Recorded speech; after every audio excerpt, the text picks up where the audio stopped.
Welcome back to section 10.4, and we're getting started with an example. So which figures are rhombuses? So you may assume the figures are accurately drawn. So let's go back. We covered all these different rules and shapes. So we're talking about rhombuses in this example. So what does it mean to be a rhombus? So to be a rhombus, we need to have sides all equal, right? So we already know that it's 4 sides and sides of equal length. Now, is there anything about angles here? There's nothing about angles. So the only thing we're worried about with a rhombus are all sides the same length, all sides the same length. So now let's look here. Remember that the matching marks indicate equal length. So these 4 sides are not of equal length. So we know that this cannot be a rhombus, but these 4 sides of equal length, this is a rhombus. These 4 sides are of equal length. This is a rhombus. So figure B and C are rhombuses. So which term can be used to describe this shape? You may assume the figure is accurately drawn. All right, so what do we have in this shape? First, I see that we have 4 sides. I see no equal sides, right? I don't see any indicators of equal sides, but I do see that we have opposite sides are parallel. And that's the symbol for parallel. So now we can go in here and see, okay, well, what are the rules? And maybe you remember what the rules are. So a trapezoid has at least 1 pair of parallel lines. Well, that's true. We have that. So I have a suspicion it's going to be that. But the most important thing to remember when you're doing multiple choice or things like that is to look at all your examples. So a parallelogram, what are the rules of parallelograms? A parallelogram, let's go up here. A parallelogram has 4 straight sides and opposite sides are parallel. Well, and I should say here that they have 1 pair of sides, excuse me, because opposite sides is that both of these, and that's not true, so my apologies. So we do not have opposite sides of parallel because we only have 1 set of sides. So we know that it's not a parallelogram. Well, we can cross it out. So we were right. It is a trapezoid. And maybe you were like, well, that's clearly not a square. Right? So go ahead and give this one a try. Press play when you're ready to see the solution. And there you go. Let's do another example. Which statement about quadrilaterals is not always true? All right, so this is always tricky, right? Not always true. So they're not saying false, but they're kind of saying sometimes true. So a square is a quadrilateral. Well, that is always true. A square always has 4 sides, right? A rectangle is a parallelogram. Well, what is a parallelogram? A parallelogram has 4 sides and the opposite sides are parallel. Is that always true? A rectangle always has opposite sides that are parallel? Yeah. So that is always true. A parallelogram is a rhombus. Okay, so a rhombus, let's remember what a rhombus is. And you don't need to have these memorized. You can have your hierarchy listed as you go through this example. So a rhombus is just 4 sides and all sides are equal. Well, that's not a requirement of a parallelogram. A parallelogram only has to have opposite sides. So a parallelogram could have sides like this, right? So this is sometimes. Now I'm leaning towards that as my answer, but let's look at the last one. A rhombus is a parallelogram. So a rhombus has equal side lengths. And it's 4-sided. So is it always a parallelogram? Do rhombuses always have parallel lines? Well, a rhombus is anything that has equal side lengths. Sometimes a diamond, we think about it. Well, these are parallel and those are parallel. So this is always true. So then this here is the answer. So kind of understanding these properties and hierarchies is really helpful.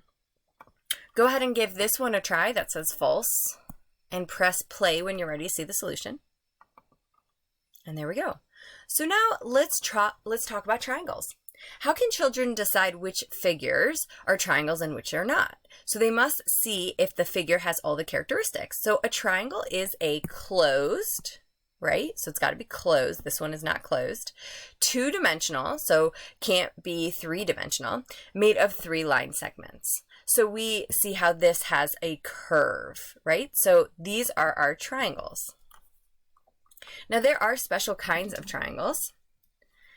Some kinds of triangles have special names. And so we've got angles and sides. So let's look through this. So a right triangle has a right angle. So it has a right angle. In a right triangle, the side opposite the right angle is called the hypotenuse. If you were to cover up this and just go opposite that, that's your hypotenuse. Just go opposite that. A triangle whose sides are the same length, so we're still talking about side. Now we're talking about sides. Before we were talking, a right triangle has a right angle. These are equal sides. These are equilateral triangles. So all three sides are the same length. A triangle that has at least two sides of the same length is called an isosceles triangle. So we've got two sides of the same length. Now they're going back to angles, and I've got a chart here in a little bit that's going to summarize this information. But a triangle whose angles are smaller, so all of the angles are smaller than a right angle, is acute. So now we're talking about angles. This is about angles. And so we're looking at when the angles are all smaller than 90 degrees. And then any triangle that has an angle greater than a right angle, right angle before, is called an obtuse triangle. So this is talking about angles. And so this is an obtuse triangle because it has a angle greater than 90 degrees. Go ahead and do this Explorer. Take your time on it. Press play when you're ready to see the solution as we continue to classify and categorize triangles. So equilateral triangles all have equal sides. Equilateral, remember that means equal and that means side. But they all have to have, if they have equal sides, then they have equal angles. Now, the angles of a triangle add to 180. If all three angles are equal, then we can say, okay, we have 180 degrees. We've got to divide it by three angles. They each must be 60 degrees, which means as a definition, equilateral triangles are acute triangles. So just to summarize that, because it can be a little bit confusing to classify triangles, when we talk about sides, these are the three things we talk about. We talk about equilateral, all the same, isosceles, at least two the same, and scalene, none are the same. And we're talking about sides. When we talk about angles, we can have a right triangle, an acute triangle, or an obtuse triangle. So important to understand that when we classify, we can classify by angle or side or both. So what kind of triangle is triangle ABE? Now they don't say classify by side or angle, so we're going to classify by both. So first let's find ABE. So we're looking at this triangle here, and right away, if we were to classify it by angle, we would call that a right triangle. This is a right triangle. Now if we were to classify it by sides, we don't know anything about the sides, right? I don't know what's equal or what's not. So I cannot classify this by sides. So I would call this a right triangle. Now, maybe if these were etched, I would say isosceles, or maybe, I would say, oh, it's scalene because I don't know. But because they don't say anything about the sides, I'm not going to classify it by sides. Let's look at this example. Now, this one is saying, hey, classify it by its sides and its angles. So let's look at A. The red means that it's the same. So it's got by sides, and let's just do sides, and let's do angles. And, okay, just so we can kind of see the difference. Sides, two sides, so that's isosceles. And we can see here that this triangle has angles, none of which are greater than 90 and none are 90, so this is going to be acute. Let's look at figure B. All three sides are the same.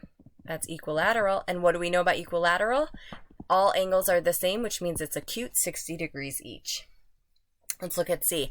No sides are the same, so that's going to be scalene, but we have a right angle, so that is a right scalene triangle. Here we have two sides that are the same, that's isosceles, and then we have a right angle, so that's right. We don't know anything, the sides are not the same, so that's scalene, and we see that this is greater than right, so that is obtuse. This is a scalene obtuse triangle. Go ahead and give this one a try. Press play when you're ready to see the solution. And there you go. A piece of wood is cut into a triangle with sides that measure 8 centimeters, 8 centimeters, 8 centimeters. The angles are 60, 60, 60. Describe the triangle according to its sides and angles. I always like to draw, even though I kind of have a clear idea of what's going on here. I just always like to draw a triangle. I always like to draw a picture. Well, what do I see? In its sides, it's equilateral. What do I know about its angles? They're all less than 90. That's acute. It's an acute equilateral triangle. You try this one, press play when you're ready to see the solution. And when we come back, we'll continue with section 10.4.